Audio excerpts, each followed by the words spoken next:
Assalamualaikum warahmatullahi wabarakatuh. Apa kabar anak-anak? Sebulan penuh kita telah melaksanakan puasa Ramadan. Nah, sekarang sudah kembali lagi ya ke aktivitas kita semula. Kita sudah masuk ya ke KBM selanjutnya. Kita hari ini akan belajar tentang makna Bhinneka Tunggal Ika PPKN tema 8 subtema 3 kelas 3 SD. Sebelum pembelajaran kita mulai, marilah kita membaca basmalah terlebih dahulu. Bismillahirrahmanirrahim. Anak-anak, kalimat Bhinneka Tunggal Ika tertera dalam pita yang dicengkram oleh burung Garuda Pancasila. Bhinneka Tunggal Ika merupakan semboyan yang harus dijunjung tinggi kedudukannya. Kata Bhinneka Tunggal Ika berasal dari kata Jawa kuno, yaitu Bhinneka, tunggal, dan Ika. Bhinneka artinya beragam, berbeda, bermacam-macam. Tunggal artinya satu, dan Ika artinya itu atau jua.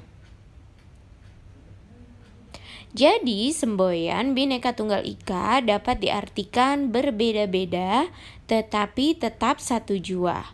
Semboyan Bhinneka Tunggal Ika diambil dari kitab Sutasoma, karya Empu Tantular, yang hidup pada masa kerajaan Majapahit. Sebelumnya, semboyan resmi negara Indonesia adalah Bhinneka Tunggal Ika Tanhana Dharma Margua. Tetapi sekarang dipersingkat menjadi Bhinneka Tunggal Ika. Semboyan Bhinneka Tunggal Ika memiliki makna sebagai alat pemersatu bangsa Indonesia, di mana Indonesia memiliki banyak keberagaman mulai dari budaya, suku, agama, ras, bahasa, kepercayaan, adat istiadat, kebiasaan, rumah adat, pakaian tradisional, permainan tradisional, dan lain-lain, tetapi tetap satu Indonesia. Melalui semboyan ini, Indonesia bisa dipersatukan dan semua keberagaman tersebut menjadi satu bagian dari Negara Kesatuan Republik Indonesia. Fungsi dari Bhinneka Tunggal Ika yang pertama, menciptakan dan menjaga kesatuan Republik Indonesia. Kedua, membangun kehidupan yang menjunjung tinggi toleransi. Yang ketiga, membantu mewujudkan cita-cita bangsa Indonesia. Dan yang keempat, menciptakan perdamaian di Indonesia. Keberagaman budaya di Indonesia dipengaruhi oleh letak wilayah masing-masing daerah di Indonesia. Indonesia sangat kaya dan luas, yang terdiri atas lautan, daratan, pantai, pegunungan. Semua masyarakat Indonesia tetap hidup rukun dan saling bekerja sama untuk mempertahankan Indonesia. Karena keberagaman merupakan sesuatu yang harus disyukuri dan merupakan rahmat dari Allah Subhanahu wa Ta'ala. Nah, ini ya anak-anak, contoh perilaku yang sesuai dengan Bhinneka Tunggal Ika.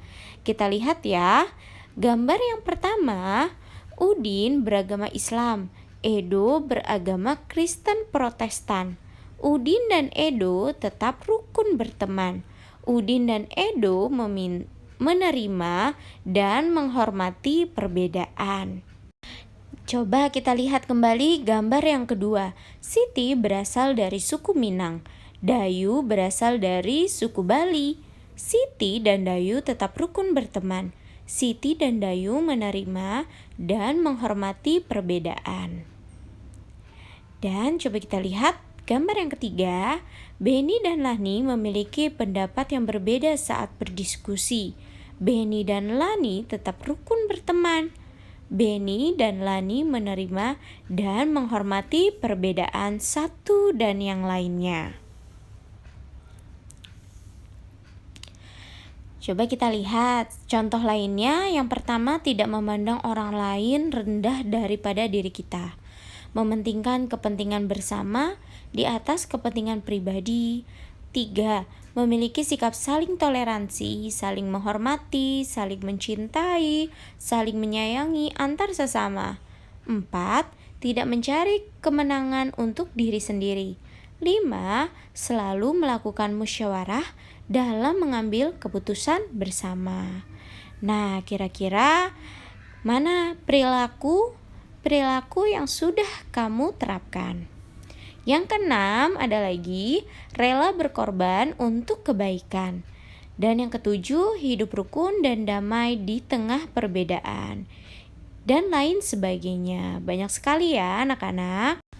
Oke anak-anak, selanjutnya kita akan belajar tentang rambu-rambu lalu lintas. Nah, seringkali kalian pada saat naik kendaraan melihat rambu-rambu lalu lintas. Nah, coba kita perhatikan ya.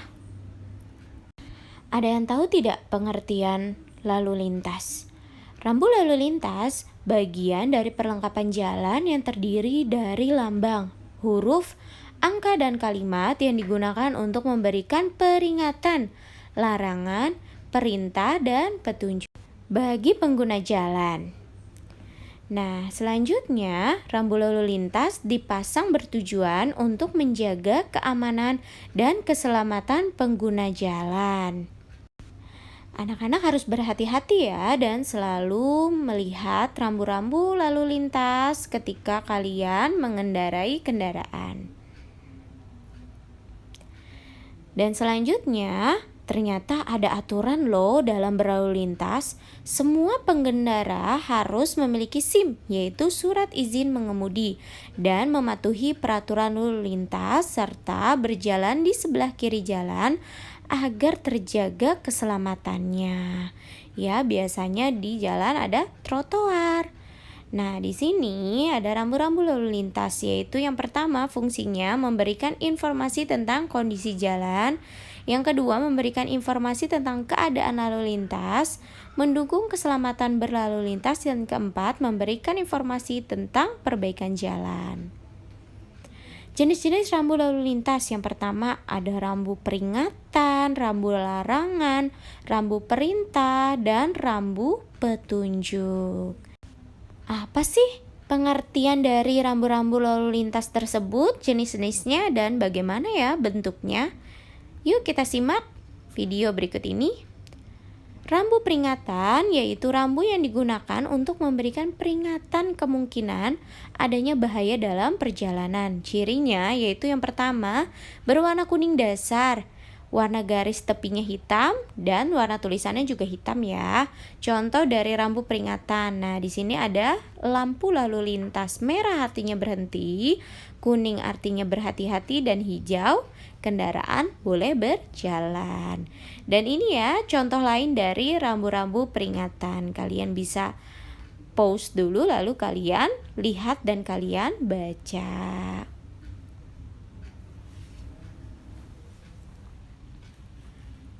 Selanjutnya yaitu rambu petunjuk. Adalah rambu yang digunakan untuk memberikan petunjuk bagi pengguna jalan saat melakukan perjalanan. Ciri-cirinya seperti apa sih? Nah, yang pertama warna dasarnya hijau atau biru, warna garis tepinya putih, dan warna lambangnya juga berwarna putih. Nah, ini contohnya ya. Contoh dari rambu petunjuk. Bisa kalian pause terlebih dahulu ya. Lalu kalian baca dan kalian teliti. Selanjutnya yaitu rambu larangan. Rambu yang digunakan untuk memberikan larangan kepada pengguna jalan. Cirinya warna dasar putih, warna garis tepi merah, dan warna lambangnya berwarna hitam. Contoh dari rambu larangan di sini ada ya.